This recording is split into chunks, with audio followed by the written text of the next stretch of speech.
ሃይ እንዴት ናችሁ? ዶክተር ማሂ ነኝ። አንድ እናት ጋር ስትሄዱ የወለደች እናት ጋር ስትሄዱ እባካችሁ ኮሜንት አትስጡ እሺ። ምክሮች በቃ ኮሜንቶች በቤቱ ላይ ሊሆን ይችላል፣ በጽዳቱ whatever ወይ ደግሞ በልጁ ላይ ሊሆን ይችላል። ወፈረ፣ ከሳ፣ ይነጫነጫል፣ ይተኛል፣ በቃ ኮሜንት አትስጡ በእንደዚህ አይነት ነገር። እሷ በጣም የምታሳልፋቸው ብዙ ጭንቀቶች አሉ እኛም ማናቃቸው ለሰዎች የማይገለጹ ሄዳችሁ ስታዩትና ብዙ ጊዜ ስሊፕ ዲፕራይቭድ ናት። አዲስ ኤንቫይሮንመንት ውስጥ ነው እየገባች ያለችው። ሶ ብዙ ነገር ማኔጅ ለማድረግ ይከብዳታል። በዚሁ ልክ ደግሞ ብዙ ሰዎች እየመጡ ብዙ ኮሜንት የሚሰጡ ይኖራሉ። ላይክ ቀና በማሰብ ሊሆን ይችላል አንዳንዴ፣ ግን ለእሷ በጣም የሚደራረብ ነገር፣ ሌላ ጭንቀት የሚፈጥር ብዙ ሀሳቦች እንዲፈጥር ጭንቅላቷ ላይ የሚያደርግ ነገር ነው እና ብትችሉ ኮምፕሊመንት ማድረግ ነው።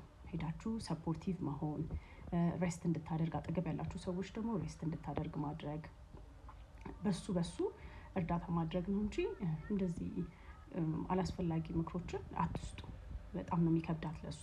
ኦኬ እንደ ሐኪምም ነው ይሄን ነገር መክራችሁ፣ እንደ እናትም ነውና በእኛም ይብስ ይመስለኛል አንዳንዴ እናቶችም ሆነን እንዳላሳለፍ ነው አንዴ ሁለቴም ሶስቴም የወለድ እናቶች ሆነን እናደርገዋለን። ሄደን አድቫይስ መስጠት፣ እንዲህ ብታረጊው እንዲህ ብታደርጊው እና ይሄ ነገር ጥሩ አይደለም። ለሷ ሌላ ጭንቀት ነው የምትፈጥሩባት።